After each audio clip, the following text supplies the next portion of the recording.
ከሚነፍሰው ንፋስ የበለጠ ቸር ነበሩ ይለናል። ለሶስት ወራት ሁሉ እሳት ሳይነድ በውሃና በቴምር የቆዩ ስቲል ቸር ሰጪና ለጋስ ነበሩ። ሁለተኛው ለጋስነት ከምስጋና ጋርም ይቆራኛል። ሰደቃዎቻችንን በሚስጥር ለማድረግ መሞከር። ረሱላህ ሰለላሁ ዐለይሂ ወሰለም ብለዋል፣ በግማሽ ቴምርም ቢሆን የጀሃነም እሳትን ተጠንቀቁ ወይም ተጠበቁ ብለናል።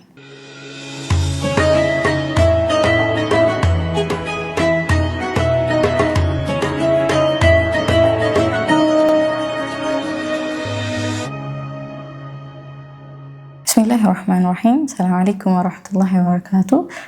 ስለ ረመዳን ስናነሳ ረመዳን የዝነት ወር ነው፣ ረመዳን የመግፊራ ወር ነው፣ ረመዳን የቁርአን ወር ነው ካልን በኋላ ረመዳን የምን ወር ነው እንላለን? የመስጠት የመለገስ ቸር የመሆን ወር ነው እንላለን። ስለ ቸርነትና ስለ ለጋስነት ስናወራ ደግሞ በዚህ ረገድ አይነት የማይገኝላቸው ታላቅ ስብዕናን አለማንሳት የማይቻል ነው። ረሱል ሰለላሁ ዐለይሂ ወሰለም ኢብኑ አባስ ስለ ረሱል ሰለላሁ ዐለይሂ ወሰለም ቸርነት ሲናገሩ ከሰዎች ሁሉ እጅግ ለጋስ እንደነበሩና በረመዳን ጅብሪል ሲያገኛቸው ደግሞ ይበልጥ ለጋስ እንደነበሩ ይነግሩናል። በሌላ ውብ ገለጻቸው ከሚነፍሰው ንፋስ የበለጠ ቸር ነበሩ ይለናል። ንፋስ በመንገዱ ላይ ማንን ልጥቀም ብሎ አይመርጥም፣ ማንን ላገኘ ብሎም አይለይም፣ ቆም ብሎም አያመነታም። ረሱል ሰለላሁ ዐለይሂ ወሰለም በዚህ ተጓዥ በሆነ ንፋስ ነው የተገለጹት። የረሱል ሰለላሁ ዐለይሂ ወሰለም ቸርነት ሰዎችን ለይቶ የሚደረግ ቸርነት አልነበረም፣ ወይም ደግሞ ልስጥ አልስጥ በሚል ማመንታት ውስጥም የሚደረግ አልነበረም። ሲሰጡ ሁለት አያስቡም ነበር። ኢብን ረሱል ሰለላሁ ዐለይሂ ወሰለም ቸርነት ስናነሳ ድህነትን የማይፈርን አሰጣጥ እንደሚሰጡ ያ በሸለቆች መሀል የሚገኙትን ፍየልና በጎች እንዳለ የሰጡት ሰው የሰጠው ምስክርነትም አለ።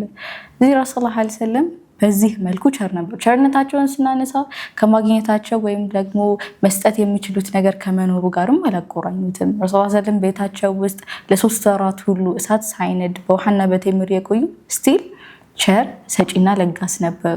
መስጠት ወይም ለጋስነት ከእዝነት ጋር ይገናኛል። አላህ ሱብሓነሁ ወተዓላ ረሱል ሰለላሁ ዐለይሂ ወሰለም ምን ብሏቸዋል? ለዓለማት እዝነት አድርገን እንጂ አላክንህም። ለዓለማት እዝነት ተደርጎ የተላከ ማንነት ወይም ስብዕና መገለጫው ሁለንተናው እዝነት ነው።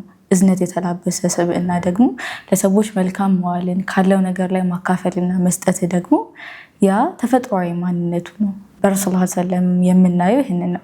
እኛ ታዲያ የዚህ ለዓለማት እዝነት ተደርጎ የተላከ ሰውን ወይም ደግሞ ለዓለማት እዝነት ይሆን ዘንድ የሚሆንን መልእክትና ዳዕዋ ይዘው የመጡትን ታላቅ ነቢይ ተከታይ የሆንን ህዝቦች መልካምነት፣ እዝነት የኛ ነጸብራቅ ወይም የኛ ገጽታ መሆን ይጠበቅበታል። ያንን ተላብሰን ደግሞ እዝነት በተሞላበት መልኩ ለሌሎች ለጋስና ቸር መሆን ከኛ ይጠበቃል። ይሄኛው አንደኛው ነው።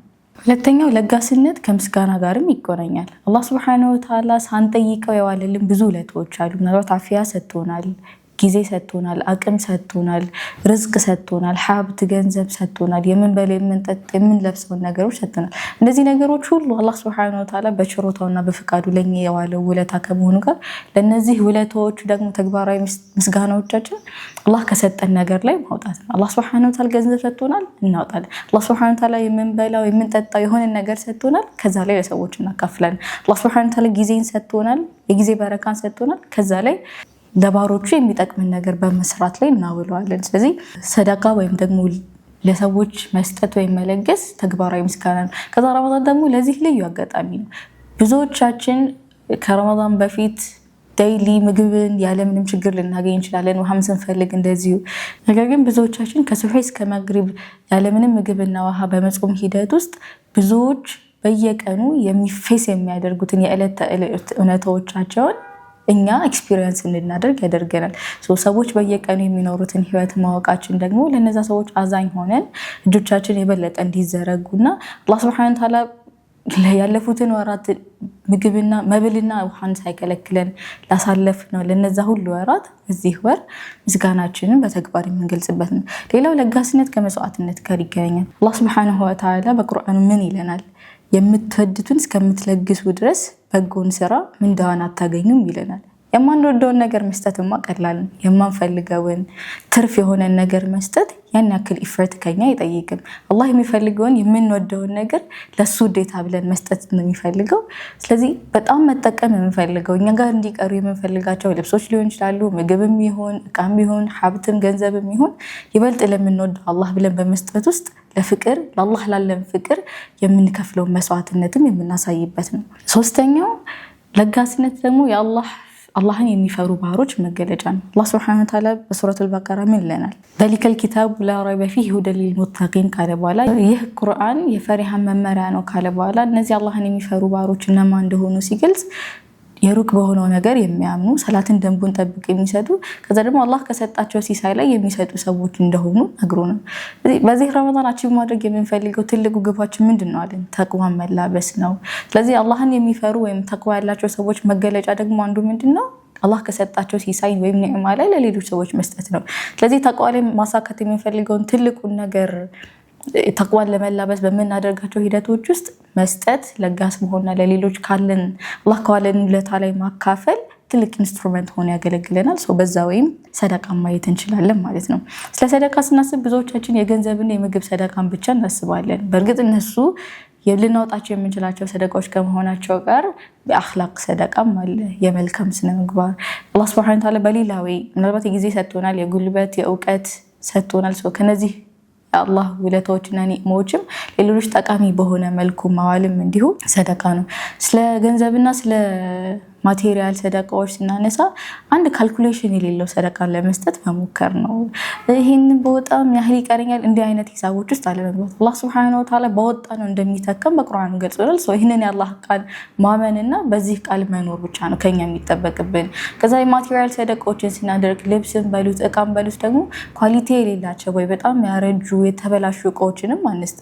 በእርግጥ እኮ ሰደቃ ስትሰጥ እኮ ወደ ራሳችን መዝገብ የምናስገባው ነገር ነው።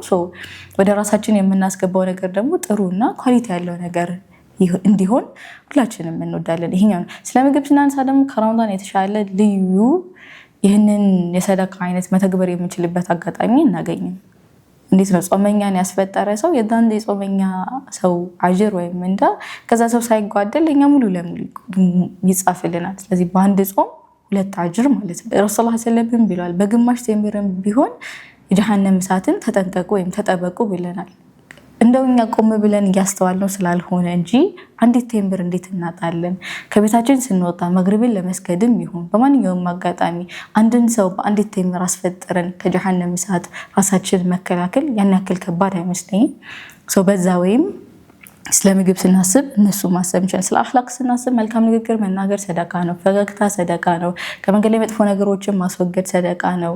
በዚህ ወይም እንደው የምንሰጠው ገንዘብ የምንሰጠው የምናበላውም ነገር ባይኖረን እንኳን ከኛ ግን በስነ ምግባራችን የሚንጸባረቅ ሰደቃ አለ ማለት ነው። ስለዚህ እነዚህን ነገሮች ማሰብ ይኖርብናል። በዚህ ረመዳን 2 ነገሮችን እናስብ ሰደቃ ማድረግ ስንፈልግ። የመጀመሪያው ኮንሲስተንሲ ይኖረን ነው። ረመዳን እንደመሆኑ ዴይሊ የምንሰጣቸው ሰደቃዎች ይኖሩ። ይህ ሰደቃ ቅድም እንዳልኳቸው አይነቱ እንደኛ ተጨባጭ የሚወሰን ነው። ገንዘብ ያለ 5ም 10ም ከዛም በላይ ሊሆን ይችላል። ምግብ ማስፈጠር ካለ ምናልባት በቀን በቋሚነት ረመዳን እስኪወጣ ድረስ አንድ ሰው ማስፈጠር ሊሆን ይችላል። ሁሌ ሰዎችን በፈገግታ መቀበልን ልናደርግ እንችላለን። ከጊዜያችን ላይ ለቤተሰባችን የምናወጣው ሰደቃ ሊሆን ይችላል። በጉልበታችን ዳዕዋውን ወይም አላህ ባህሮቹን የምንካድምበት ሊሆን ይችላል።